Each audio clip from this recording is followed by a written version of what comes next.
বিভিন্ন অভিযোগে রাজ্যের বিভিন্ন জায়গা থেকে গ্রেপ্তার হচ্ছেন তৃণমূল নেতারা। ক্রমশ দীর্ঘ হচ্ছে তালিকা। আর এবার সেই তালিকায় আরও এক সংযোজন। অবশেষে পুলিশের হাতে পাকড়াও উত্তর ২৪ পরগনা নৈহাটির প্রাক্তন তৃণমূল বিধায়ক সনদ দে।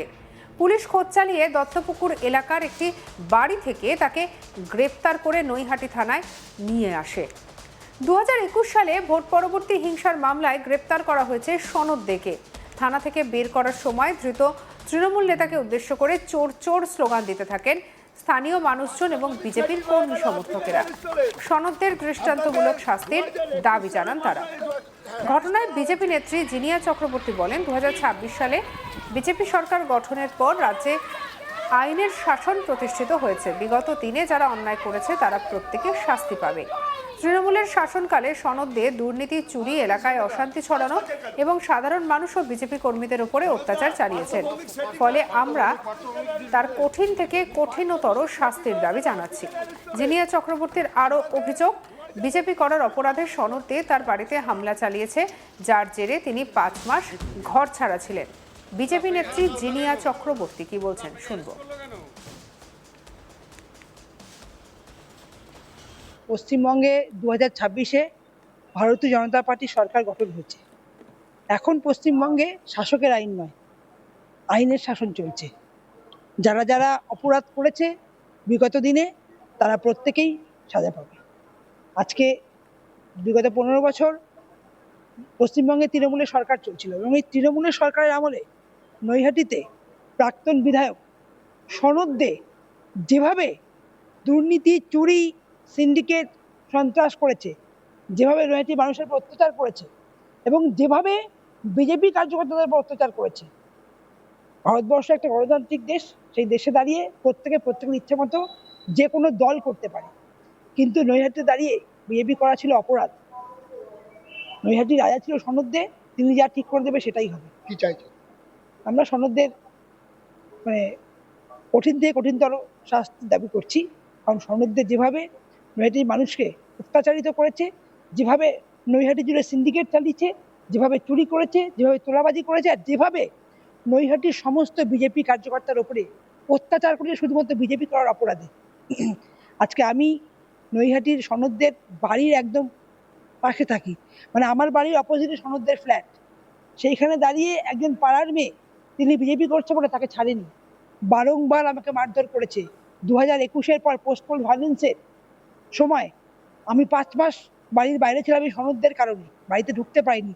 আমার বাড়িতে ৫ বার ভাঙচুর করেছে, লুটপাট করেছে। আজকের দিনে দাঁড়িয়ে ১ কোটি টাকার গয়না লুটপাট করেছে, আমাকে মারধর করেছে, এত মার মেরেছে। শুধু সেটাই শেষ নয়, তারপর আমার ফুল ফ্যামিলিকে এসটি কেস দিয়েছে। তারপরে একে একে ২৪টা মামলা দিয়েছে। মিউনিসিপ্যালিটিতে ২০২২-এ ডেঙ্গু সচেতন মূলক আন্দোলন করতে গিয়েছিলাম, সেখানে সর্বসম্মুখে রাস্তার উপর দাঁড়িয়ে আমাকে মারধর করেছে, আমাকে রক্তাক্ত করেছে। আপনারা মিডিয়ারাই কিন্তু সেই নিউজটা কভার করেছিলেন। তারপর না, আমরা কিছু দাবি রাখছি না, প্রশাসন যা করবে সবটাই প্রশাসনের হাতে। আমরা নিজের হাতে কেউ আইন তুলে নেব না, প্রশাসন যেটা করবে আমরা সেটাই মেনে নেবো, কারণ আমরা প্রশাসনের দ্বারস্থ হচ্ছি।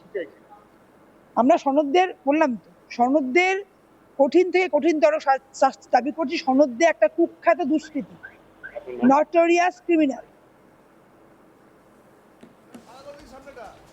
পুলিশ যাদের সনদ দেখে নৈহাটি বিধানসভা এলাকায় কোমরে দড়ি বেঁধে ঘোরায়, সেই দাবি জানিয়েছেন বিজেপি নেতা দেবার্ঘ ঘোষ। কি বলছেন শুনব। দাবি একটাই আছে আমাদের। আমি ব্যারাকপুর সাংগঠনিক জেলার, আমার নাম দেবার্ঘ ঘোষ, ব্যারাকপুর সাংগঠনিক জেলার কিষাণ মোর্চার ভাইস প্রেসিডেন্ট।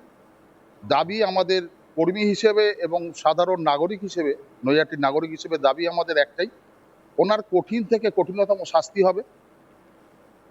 শুধু শাস্তি নয়, ওনাকে নৈহাটির বিধানসভার মধ্যে কোমরে দড়ি বেঁধে ওনাকে যাতে ঘোরানো হয়, এটা আমরা আইসি সাহেবের কাছে আবেদন রেখেছি।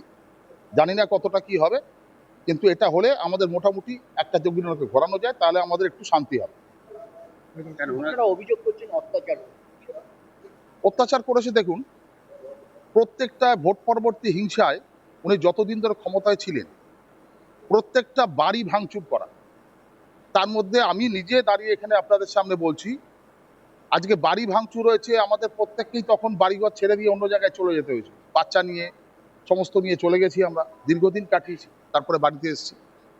প্লাস হয়েছে কি, আজকে নিরীহ পুরনো যারা কর্মী আছে তাদের প্রত্যেকের থানায় একটা দুটো তিনটে চারটে করে কেস আছে। আজকে আমি আমার কথা আপনাদের সামনে বলছি, আমার নিজেরও ব্যারাকপুর কোর্টে কেস আছে। এই নৈহাটি থানা দিয়ে আমাকে তখন কেস দিয়েছিল, ডাকাতি কেস দিয়েছিল নদিয়া মিলের সামনে, এই সনদে অশোক চ্যাটার্জি মিলে, আমরা পুরনো কর্মী বলে দিয়েছিল, তার জন্য আমাকে জেলও খাটতে হয়েছে। আজকে ভালো লাগছে যে সেই গাড়িতে উঠে সেই সনদে আজকে কোর্টে যাচ্ছে, নৈহাটি থানার পুলিশই তাকে তুলে নিয়ে এসছে। আজকে ভালো লাগছে দেখে আমাদের একটু স্বস্তি এসছে যে আজকে কিছুটা হলেও স্বস্তি পেলাম যে তাকে সেই জায়গায় যেতে হচ্ছে, পুরনো জায়গায় সে যেরকম করেছে তাকে সেই কর্মের ফল কিছুটা ভোগ করতে হচ্ছে, তাতে আমরা কিছুটা আনন্দ।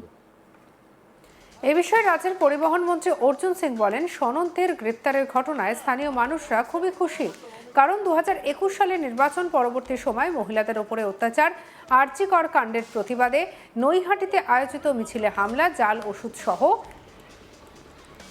ওষুধ বিক্রি সহ একাধিক ঘটনায় জড়িত সনদে, যিনি একটা সময় হাসপাতালের অ্যাম্বুলেন্সের চালক এবং খালাসি ছিলেন, তিনি এখন 1000 কোটি টাকার মালিক। চারিদিকে ছড়িয়ে ছিটিয়ে রয়েছে তার সম্পত্তি। কিভাবে হলো, কি বলছেন অর্জুন সিং, শুনবো। गिरफ्तार हुआ तो बहुत खुशी की बात है, वहाँ के लोग बहुत खुशी हैं। खासकर 2021 में जो उसने जुल्म किया था, महिला मोर्चा के कर्मियों पर हमला और अभया घटना के बाद जो आंदोलन हुआ था उस जुलूस पर हमला कराना, जाल अशुद्ध बिक्री करना, जो एक आदमी हॉस्पिटल के एम्बुलेंस का ड्राइवर खलासी दोनों का काम करता था, आज उसके बाद 1000 करोड़, बसीरहाट में उसका गोडाउन डिपो है, आपका बीरभूम में उसका गोडाउन डिपो है, बस टर्मिनस को अपना गोडाउन बना लिया था, वहाँ से पत्थर बाली, टुल्लू मंडल जो है उसकी इंक्वायरी चल रही है, उसमें भी इसके सहयोगी के रूप में उसके साथ काम करता था। तो एक गलत आदमी था और लोग खुशी हैं कि ऐसे लोग गिरफ्तार हुए। इतना सारा संपत्ति अभी क्या बोलना चाहेंगे सीज करने के लिए?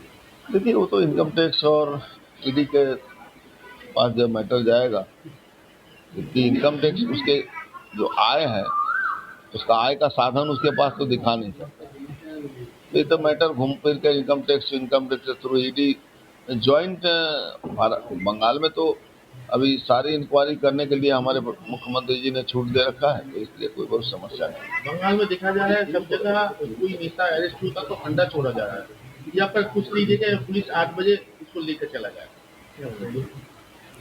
देखिए इतना हड़बड़ाइए मत, उसने जो जुल्म किया है उससे भी अच्छा दवाई उसको मिलेगा।